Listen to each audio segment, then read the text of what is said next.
time for us to listen first, to learn a little bit, to upgrade our message a little bit, to not be nostalgic about the past because, you know, things do ebb and flow. That was former Florida Governor Jeb Bush, brother of the former president. Jeb Bush speaking yesterday at the first meeting of the National Council for a New America. It's a new effort by some high-powered Republicans to repair the Republican brand. We'll show you now. We'll go to the wall to show you just how daunting a task it is. Partisan breakdown here of the House, the Senate, and the governors around the country. And let's play. We begin with 1992. Look at this here. Only 167. Remember these numbers. 167 in the House, 44 in the Senate, 20 at the State House level. The Democrats with big edges here. But now we have the big Republican revolution of 1994. Look how dramatically this changed. 230 now. A majority in the House for the Republicans. A majority in the Senate. Some gains at the state level. But as we fast forward now to George W. Bush's election in 2000, roughly parity. The Republican majority shrinks a little. Exact parity in the Senate, 50-50. Republicans do, though, make big gains at the State House level here as George W. Bush wins. But here's where we are today in 2009, a dramatic swing back for the Democrats, 257 to just 178 in the House. 57. That number is going to grow, just 40 now in the Senate. You have 28 Democratic governors, 22 Republican governors. So as you can see, for the Republicans, it is a daunting task. That's why grim, the big word, the current outlook, that's where we began our conversation. How do you deal with the grim outlook with two of this group's new leaders, Governor Mitt Romney and Congressman Eric Cantor? I just want to start with the basic question. And Governor, to you first. Why? Why is the Republican Party in trouble? Well, I don't know that the party's in trouble, but we sure have had some setbacks. There's no question, but the last couple of election cycles were not good to us. In some respects, we were playing the same game in Washington that the other party was playing, which is spending too much money, creating a real question about the future of America's prosperity by virtue of that overspending. And I think as a result of that, people are saying, hey, we want to change. And when Governor Romney makes that point that Republicans in Washington got caught up in all the spending, you're a Republican in Washington. You're the #2 in the House Republican leadership. Is it George W. Bush's fault, or is it also Eric Cantor's fault? Listen, John, I think there's a lot of blame to go around, and what we're trying to do here today is kick off a series of town hall forums so that we can get back to listening to the people. If you ask the American people about the president's economic approach, about 2/3 say they support it, and they back him. Is that a communications problem on your part, or is it that they support his policies? You know, I think a large part is we don't know where those policies are going to end up. There is so much uncertainty right now. There are so many challenges economically to working families, to small businesses. People can't get credit anymore. Their lines of credit are being cut. People are being laid off. 15 people a minute are losing their job in this country.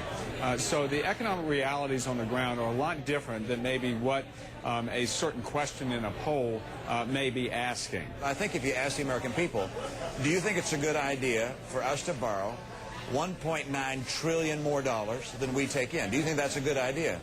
I think they'd say no. I think if you ask the American people, do you think the president's plan, which would create a doubling in the multi-trillions of dollars of our national debt, do you think that's a good idea? Do you support that? I think they'd say no.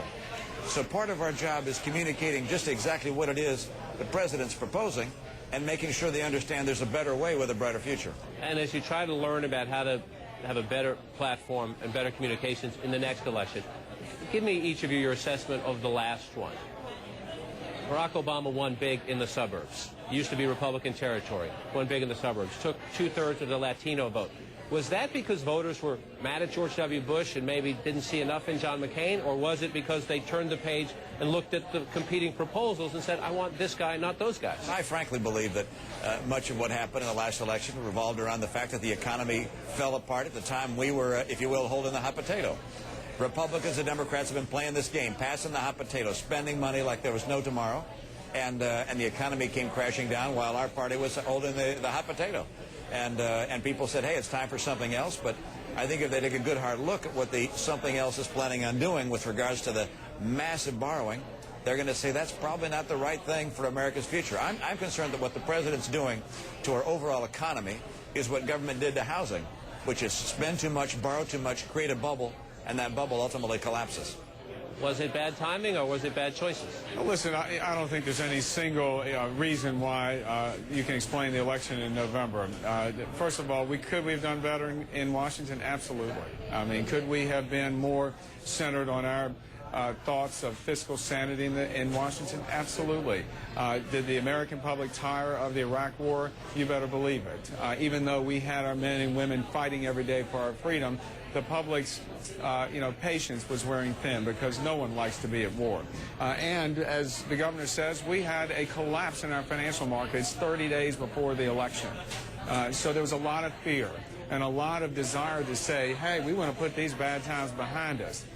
But ultimately, the future is about trying to be relevant in terms of what we're talking about, the policy prescriptions that we are going to propose to make sure that they make a difference.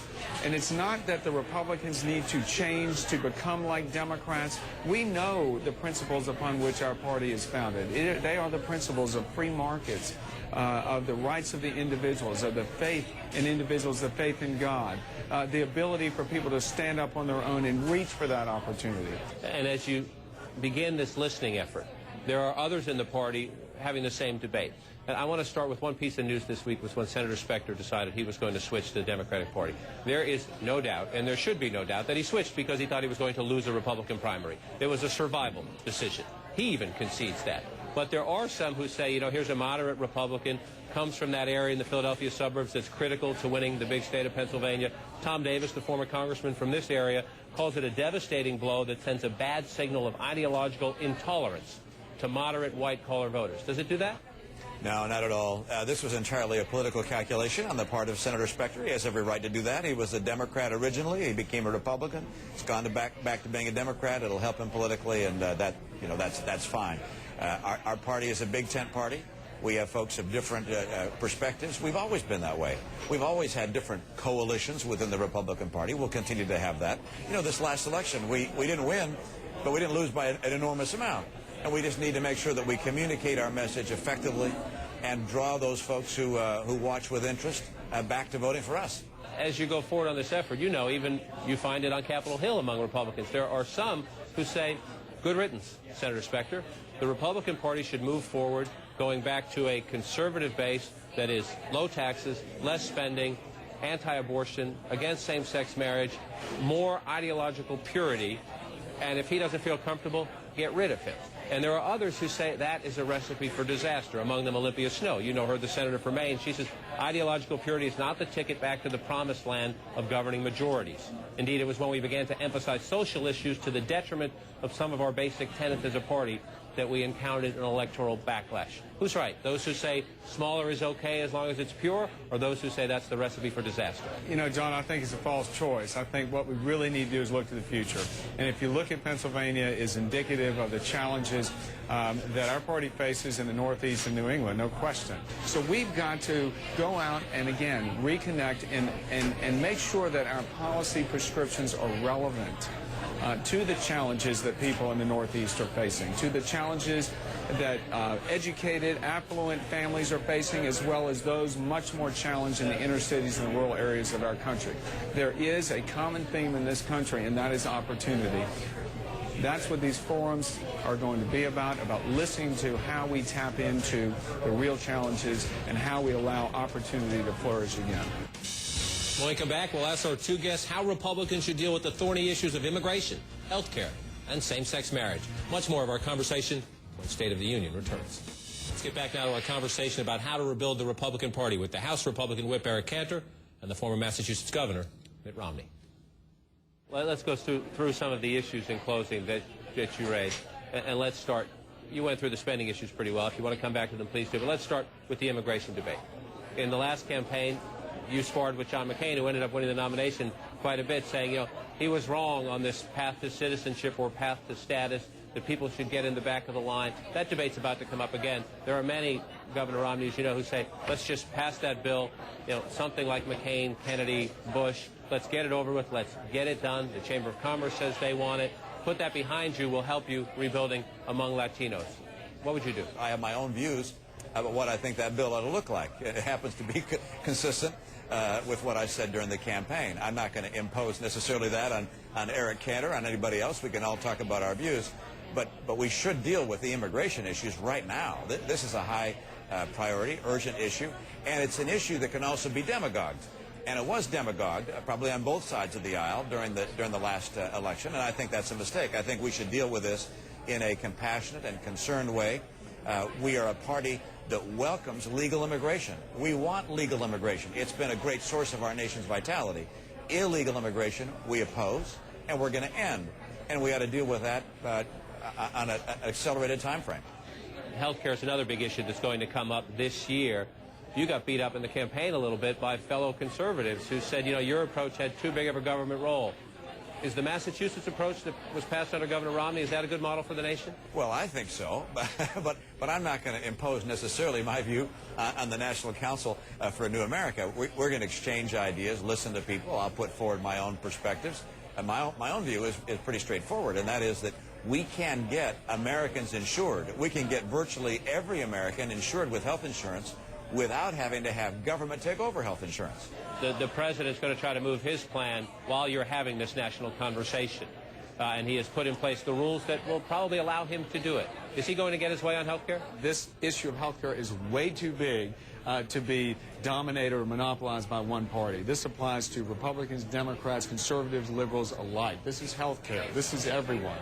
So I do think that it is a nuclear option. The president said to me he doesn't want to use that, but nor does he want to give us really any leverage. He said he doesn't want the Republicans to have veto power.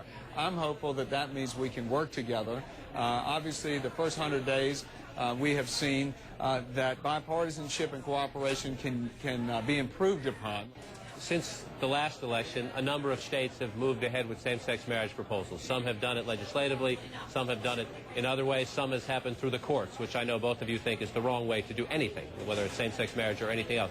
But if at the end of this conversation you come to the conclusion that the consensus of the people you're talking to is to agree with what Steve Schmidt, John McCain's campaign manager, said, you know, the Republicans are viewed as intolerant because we want constitutional amendments banning same-sex marriage. If at the end of this conversation you think the consensus is leave it to the states, which was Dick Cheney's position, that was Tom DeLay's position, be federalist and let state by state make these decisions. Are you both willing to support that? My view I've laid out before, which is you really can't have different marriage provisions in different states and then expect people to be able to move around the nation and have different rights in different states. This marriage is a matter of national consequence. It's a status. It's not an activity, and as a result, there should be a national standard. And my own view is that marriage is a relationship between a man and a woman. And so if 5 or 10 states go that way, do you need to have a constitutional amendment, a national referendum? How do you deal with it? I think Mitt has made the point that there are federal implications, there are national implications to what one state does in terms of the status of a married person in another state. I share Mitt's views. I believe in traditional marriage between a man and a woman. It's been that way thousands of years. And I believe that most of the American people, by far, apply or adhere to that principle. So I would continue to support the ability for us to say that's what a marriage means in America. As you go into this effort, you have an array of people. Governor Romney, Governor Bush was here today, Senator McCain, Governor Jindal, Governor Barber. It's an impressive group. You're going to travel the country and you're going to listen. As you launch this effort, anyone who picks up Time magazine this week and sees the 100 most influential people will see 2 Republicans in that magazine. They'll see Sarah Palin and Rush Limbaugh. Is that helpful, hurtful, indifferent? Listen, you know, they are 2 individuals that have a lot of ideas, and our party should be about ideas. That's what this effort is about, the National Council for a New America, and that's what they're about. So I don't think any of us should have any monopoly on the ideas, and I know that there are some who like to make it all about personalities, but it's about ideas. It's about how we take this country forward. Gee, I'd like to have a lot more influential Republicans. I think there are a lot more influential Republicans than that would suggest. Was that the issue on the most beautiful people or the most influential people? I'm not sure. If it's the most beautiful, I understand. We're not real cute. Some Republicans, when they talk of President Obama, say, you know, he blocks the sun at the moment. He's the dominant figure in American politics. Everybody learns from the opposition. What are you learning from him? Oh, he's a very effective speaker. He's been able to communicate extraordinarily well with the American people, not just through his addresses, but also through the town hall process. He continues to campaign, if you will, even though he won. He's out doing the things he did before the election. He brought Axelrod into the White House. When George Bush brought brought Karl Rove in while there were all sorts of fireworks about, wow, you got a political guy in. Well, I guess we've gotten used to that. He's brought in a political guy that helps manage the communication. It's worked extremely well. Communicating is a big part of leading a nation. I think he's done that. I think he's done that well. But at the same time, I think he's making some very serious errors. I think, if you will, abrogating his responsibility for the stimulus and passing it along to Nancy Pelosi and Harry Reid was a mistake, and that's going to come back to haunt him. And I think the budget he's put forward really sows the seeds of economic distress down the road, which will also be a problem for him. How about you? Yeah, listen, I agree that President Obama's a great communicator. We understand that.